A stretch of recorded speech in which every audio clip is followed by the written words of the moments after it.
quite extraordinary. All the talk was of how flat this pitch was. It was brilliant from Root, brilliant from Brook, and then all of a sudden, things change. That's why Test cricket is an unbelievable format, because it tests you for 5 days. You can't switch off, you can't drift away for half a session, and that's exactly what happened to Pakistan there. The mental baggage of having to field for 150 overs and going for 800 plus run, and then the mental scarring we spoke about on the middle this morning with Af, about the history of their third innings collapses, having their best player completely out of form in Babar Azam. You get one, you get two, and then all that mental baggage and scarring comes back to haunt you. That's why this format is so tough. You can be brilliant, 556, you can put in all the effort you want in the field. You switch off for an hour and the game can go away from you. And the game's gone away from you because of how excellent England were. 556, nearly everything has to go perfect for you to position yourself as well as this after day 4. They have done exactly that. I'm going to go back though to Pakistan, because Shah Massoud, new to Test captaincy, it hasn't gone his way, but the noise from him ahead of this series was, we're going to take a leaf out of England's book, we're going to be positive, proactive. He did that. He led the way with the bat and they made 500 plus.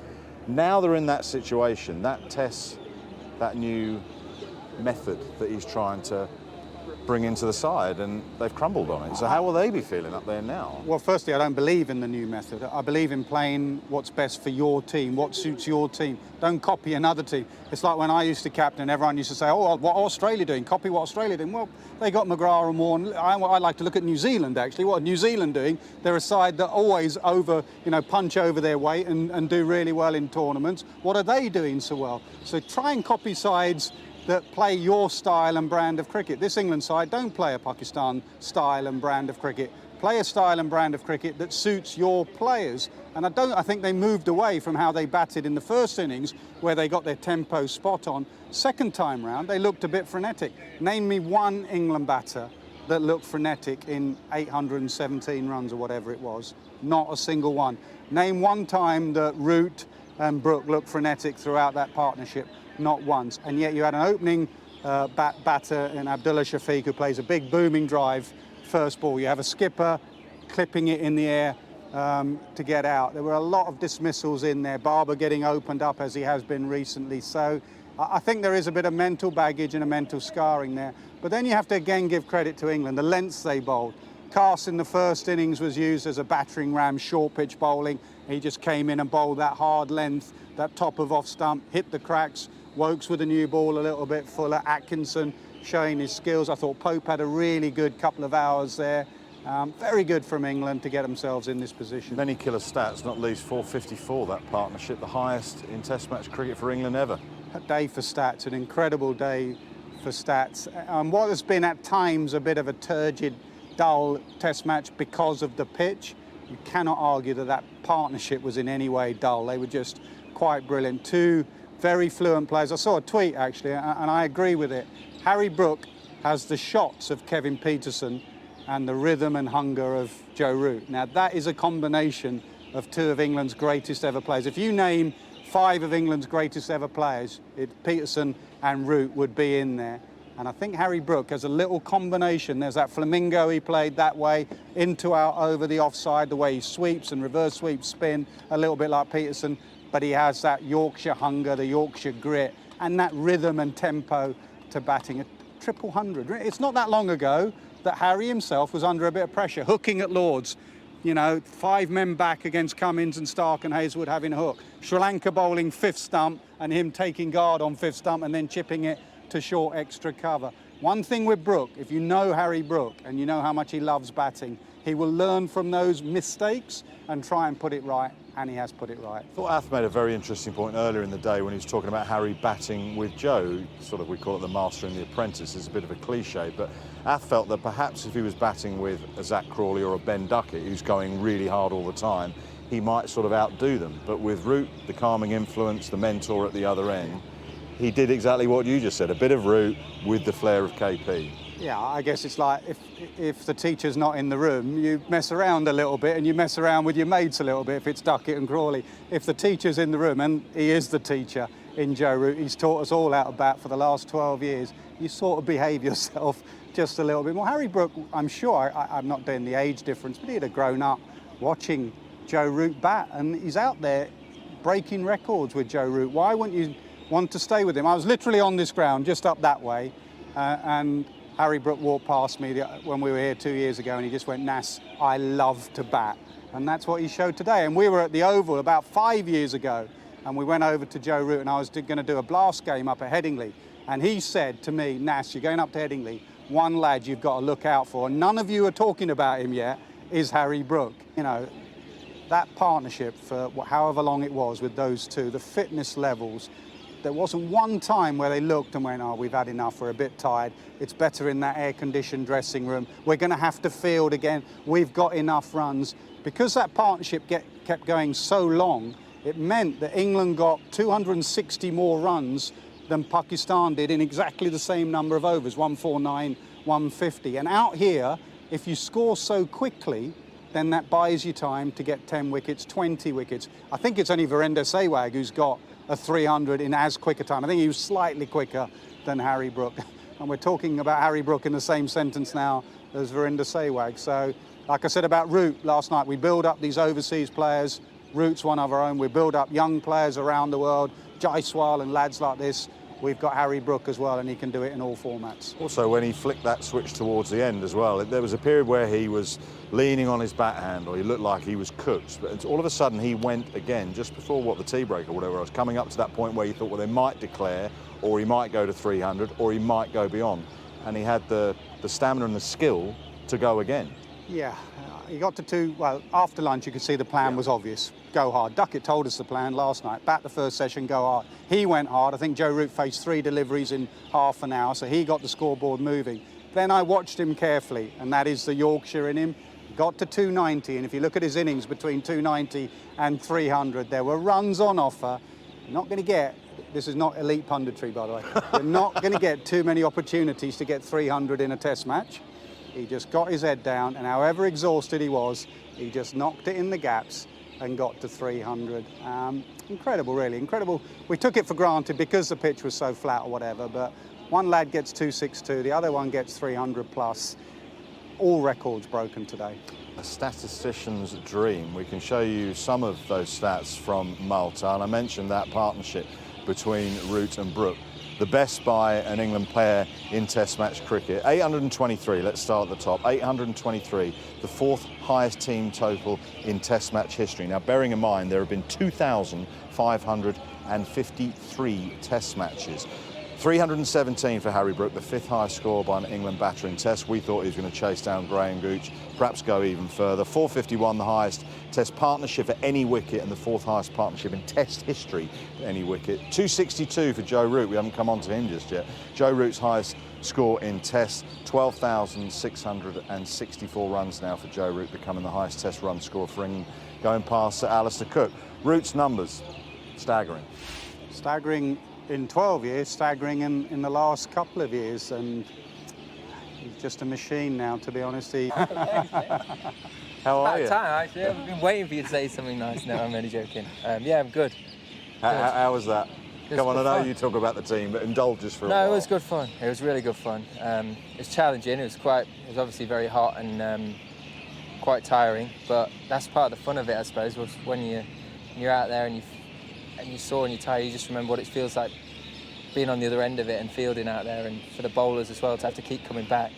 You know that things are in your favour, so you just got to try and make the most of it. And batting with Brookie, he's a character, and he's sometimes he makes you laugh without even trying. And, it's good fun. We've batted a lot together over the years, and for Yorkshire and England, so it was brilliant to stand at the other end and watch him play like that. Was just phenomenal. But with you, do you tell yourself that when you're out in the middle? Are you saying, right, you take a little moment at the end of the over, you walk away before you take your guard and say, do not take this for granted? Or does it happen organically?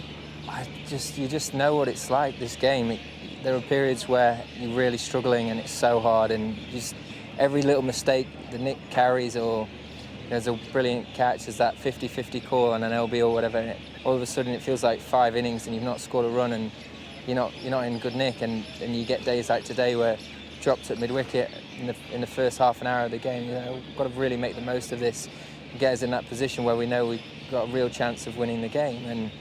And yeah, it's that mentality of, I suppose, Gucci, if you've never got enough, is something that he always used to say to us when he was the batting coach. And when you've got that position of strength, you want to, in these conditions, you know things can happen quickly late on in the game. But you've got to really work hard to get and earn the right to do that and to have that chance of winning. So it's just all about trying to get to that position where, you know, then you can put your foot down and you can dictate terms a little bit. You've been consistent throughout your career. You've had incredible numbers throughout your career. In the last couple of years, they've gone through the roof, if that's possible. Is there anything either mentally or technically you've done different? I think I spent, as you know, as I spoke to you about this in COVID, I spent that period off really looking at my game, the areas where I felt there were little holes in it and weaknesses, and just really tried to have a really good understanding of my strengths and weaknesses, and then, you know, work with the strengths and try and tighten up the areas within my game that needed to probably just raise the level. And not all of that's technical, some of it was mental, and just maybe looking at the game slightly differently. Instead of always being about where's my head, where's my hands, are my feet lined up right, am I playing the angles right, can I find a way of getting into bowl in a different area? I suppose just that switching mentality of, you know, it doesn't really matter sometimes if you're in the wrong position, as long as it's effective, and you're finding ways of, you know, keeping the good ones out and applying pressure when they miss. Congratulations. Are you looking at Jason Gillespie and thinking, oh, I'll just go for a run with him, or are you just about cooked? Congratulations. Absolutely no chance. Not good. What's that like? 300 in a test match. Yeah, it feels pretty good. It feels pretty good. I'm just glad that the team's in a strong position now to win the game tomorrow. I know you both will focus on the team, but as I say to Joe, indulge us. I mean, that's special. At the other end from him, Yeah. 3 lines on the shirt, 300 in the book in a test match. No, we had a lot of fun out there. I think we didn't say much, to be fair, but we had a lot of fun. It was hot and it was hard work, but yeah, we enjoyed it. What kept you going? Trying to get past him. Catch him up. Yeah, catching him up. And no, it was a good wicket, so I just wanted to cash in as much as possible. What were you mainly focusing on throughout that innings? I mean, the heat and the humidity were, you could tell it was taking effect on both of you. How do you explain to people how tough it is? Explain how you hold your composure, how you think clearly when it is so hot and the sweat's in your eyes. We kept seeing you take your helmet off and try and get the sweat out of your eyes. What is that like? Thankfully, Rooty wants to change his gloves every 2 overs, so we're getting a lot of drinks. But yeah, you just got to try and get as much fluid on board as possible, have them energy gels, which you see us having, and yeah, take your time in between balls. You worked hard on your fitness when you were taking a step away from the game. Would you have been able to have played that innings without that work, that hard work and that foundation that you've now got? Honestly, I don't think I would have been able to. No, I think it's made a massive difference. I'd have probably got to about 150 and tried to just slog. So, no, yeah, it's made a massive difference to me, I think. I'd like you to just have a look at the monitor down there because you're in esteemed company. We thought you were going to go past Graham Gooch, perhaps even Len Hunt. Were you aware of who was ahead of you in the list, or was that not complete? Because you are in extraordinary company there. No, I didn't know. I knew about Gooch, but I didn't know about the other ones. But yeah, Hutton's from your part of the world. You should be knowing this thing. Where's your cricket in history, lad? 1938. I'm going to let you back in, mate. Way before me. Never get back My grandparents aren't even born. Not even born then. Were you eyeing 300? Did that ever cross your mind? I wasn't going to score quick enough, I don't think, to get there. But as Brookie mentioned there, like, it was all about getting in a position where we can have a real shot at trying to do something special and have a go at winning this game. And you knew you had to put the work in to get to that position, but that last session there, the way that we bowled has been fantastic. You've obviously got to play on the fact that they've been out there for long periods of time, the mental sort of disintegration that you can sometimes go through when it's you. You know what that feels like when you've been waiting to bat for so long and it feels so flat, and then you see one scoot low first ball of the innings, all of a sudden it looks like a very different pitch and a very different game, and you've got to try and play on that and understand that as a bowling group.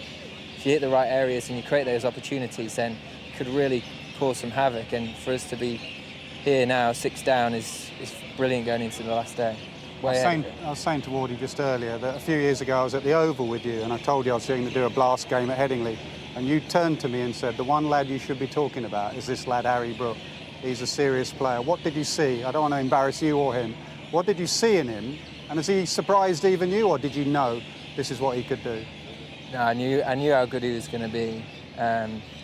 It's just when he was going to figure it out, and the pace in which he's matured into the player that he is probably the one thing has shocked me.